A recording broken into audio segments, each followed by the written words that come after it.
বাংলাদেশের দক্ষিণ পূর্বাঞ্চলের চট্টগ্রাম বিভাগের একটি জেলা ফেনী। এর উত্তরে কুমিল্লার নাঙ্গলকোট, পশ্চিমে নোয়াখালীর সেনবাগ, পশ্চিম দক্ষিণে নোয়াখালীর কোম্পানীগঞ্জ, পূর্ব উত্তরে ভারতের ত্রিপুরা রাজ্য, পূর্ব দক্ষিণে চট্টগ্রামের মিরেরসরাই উপজেলা এবং দক্ষিণে বঙ্গোপসাগরের মোহনা। ফেনীর আদিনাম শমশেরনগর। পরবর্তীতে ফেনী নদীর নামানুসারে এর নামকরণ হয়। 1876 সালে মহকুমা হিসাবে ফেনী প্রতিষ্ঠিত হয়। তখন এটি নোয়াখালী জেলার অন্তর্ভুক্ত ছিল। 1984 সালে প্রশাসনিক পুনর্গঠনের মাধ্যমে ফেনী মহকুমা জেলায় রূপান্তরিত হয়।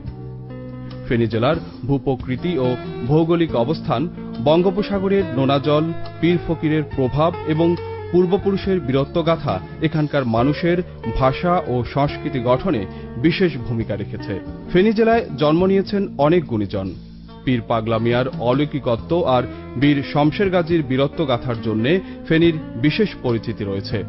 এছাড়া মহান 52 ভাষা আন্দোলনে শহীদ সালাম, 71-এ শহীদ বুদ্ধিজীবী চলচ্চিত্রকার জহির রায়হান, সাংবাদিক সাহিত্যিক শহীদ শহীদুল্লাহ কায়সার এই মাটির সন্তান। ডক্টর ইনামুল হক, লাকি ইনাম, শমী কায়সার, তরু মুস্তফা, গিয়াসউদ্দিন সেলিম ফেনীর সীমানা ছাড়িয়ে দেশের সব মানুষের কাছে প্রিয় নাট্য ব্যক্তিত্বের নাম। আর সাবেক প্রধানমন্ত্রী এবং বিএনপি চেয়ারপারসন বেগম খালেদা জিয়া এই মাটির সন্তান। ঢাকা বিশ্ববিদ্যালয়ের প্রথম মুসলমান ও বাঙালি ভিসি স্যার এফ রহমান সহ অসংখ্য কৃতি সন্তানের জন্ম ফেনীতে।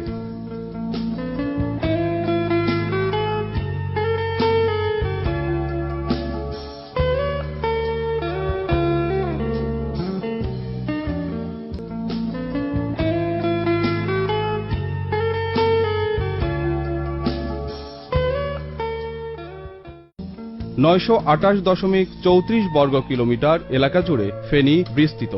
এখানে প্রায় 15 লক্ষ মানুষের বসবাস। এছাড়া এই জেলায় 5টি পৌরসভা রয়েছে আর সংসদীয় নির্বাচনী এলাকা রয়েছে 3টি। শিক্ষা ব্যবস্থায় ফেনী জেলার অগ্রগতি উল্লেখযোগ্য। বর্তমানে এখানকার সাক্ষরতার হার 59.6%। পলিটেকনিক্যাল ইনস্টিটিউট, মহিলা ক্যাডেট কলেজ সহ অসংখ্য খ্যাত শিক্ষা প্রতিষ্ঠান রয়েছে ফেনীতে। খেলাধুলা ও বিনোদনেও ফেনীর লক্ষণীয় অগ্রগতি রয়েছে। সকার ক্লাব ফেনীর বাংলাদেশ প্রিমিয়ার লিগে তুখোড় অংশগ্রহণ ফেনীবাসীকে গৌরবান্বিত করেছে। ফেনীতে 2টি শিল্পনগরী রয়েছে, সেখানে বাড়ি শিল্প আছে 5টি। সব মিলিয়ে ঢাকা চট্টগ্রাম মহাসড়কের প্রায় মাঝখানে অবস্থিত ফেনী নানা কারণেই দেশের গুরুত্বপূর্ণ এক জেলার নাম। দেশের সীমানা ছাড়িয়ে সৌদি আরবেও ব্যবসা বাণিজ্য ও চাকরি বাকরিতে ফেনীর সন্তানরা সুপ্রতিষ্ঠিত। বিভিন্ন পেশায় ফেনীর অসংখ্য মানুষ সৌদিতে কাজ করে।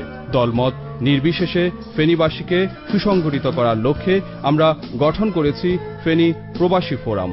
পারস্পরিক যোগাযোগ এবং ভ্রাতৃত্ব বন্ধন তৈরি করে নিজেদের কল্যাণ ও ফেনী তথা বাংলাদেশের উন্নয়নে ভূমিকা রাখাই আমাদের উদ্দেশ্য। সামাজিক ও সাংস্কৃতিক কাজের পাশাপাশি যে কোনো সমস্যা মোকাবেলায় প্রবাসে ফেনীর নাগরিকদের পাশে দাঁড়াতে আমরা প্রতিশ্রুতিবদ্ধ। একঝাঁক দক্ষ ও উদ্যমী এবং তরুণ নেতৃত্বের সমন্বয়ে গঠিত হয়েছে সৌদি আরবস্থ ফেনী প্রবাসী ফোরাম।